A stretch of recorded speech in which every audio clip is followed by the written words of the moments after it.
Hello, all my beautiful 0 subscribers. This is the S&L channel. Today we are going to be talking to you about some true and false historical events from The Last Samurai. So some websites that we used were ATI, warhistory.com, and War History Online. Don't forget about historynewsnetwork.org and history.com. I'm going to be talking to you about true historical events from The Last Samurai. The first thing is seppuku. Seppuku is a form of ritual suicide that originated with Japan's ancient samurai warrior class. In the movie, Captain Aldrin witnesses a man on his knees and another man who stabs him in the gut. This was mainly because samurai felt like if they didn't do their job well, they didn't deserve to live. So he committed suicide or asked someone else to stab him so he doesn't have to live with being dishonorable. Something I thought that was portrayed really well was the modernization of the Japanese military. At the time, the Japanese military was still using swords and bows, but this wouldn't cut it against the US and other countries that were now using guns. So they decided to modernize and buy guns from other countries. And this was portrayed really well in The Last Samurai. In the movie, Kachimoto's clan farm, and this is actually true in real life because samurai actually do farm. While researching The Last Samurai, I found out that the samurai wanted Brunette to leave, but he chose to stay and help them fight.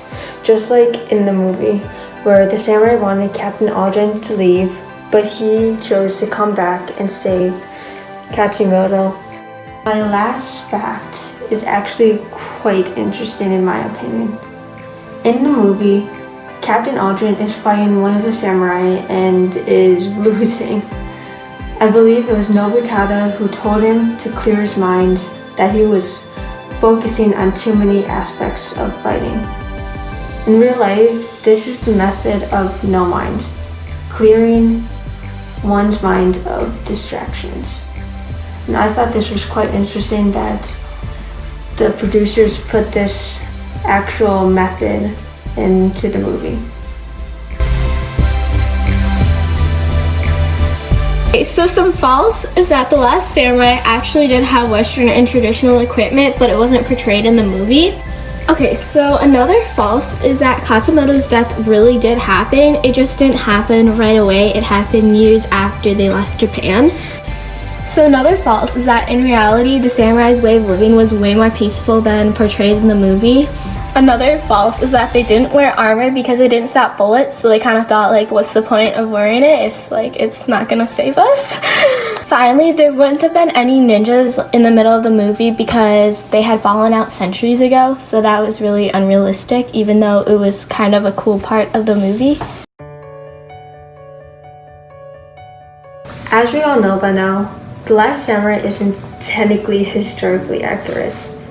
None of the characters are actually real people, but 2 of them are based off real people, such as Captain Aldrin, who is based off a French army officer named Jules Brunette, who was sent to Japan to help modernize their army. Another character who is based off a real person is Katsumoto.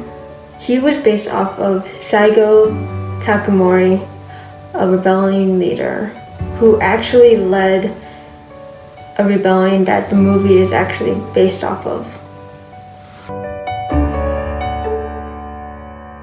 Okay, so some fun facts is that the movie was actually shot in New Zealand, and The Last Samurai refers to Katsumoto's clan, and the Japanese army was not actually trained by Americans in real life. A lesson I learned from The Last Samurai is that no matter how much you change, you should always remember your roots. This is a lesson that Katsumoto was trying to teach the emperor. Even though Japan was falling down into the Industrial Revolution and starting to use guns, Katsumoto wanted the emperor to know that he should never forget where Japan originated, what Japan's roots were, and how they should continue to practice them even though they're still modernizing. Let's talk about dehumanization. So an example of dehumanization is when Nobutada's hair gets cut off. This is taking away his rights and his choices because it's his choice to have long hair and not the soldiers, so it kind of takes his freedom away.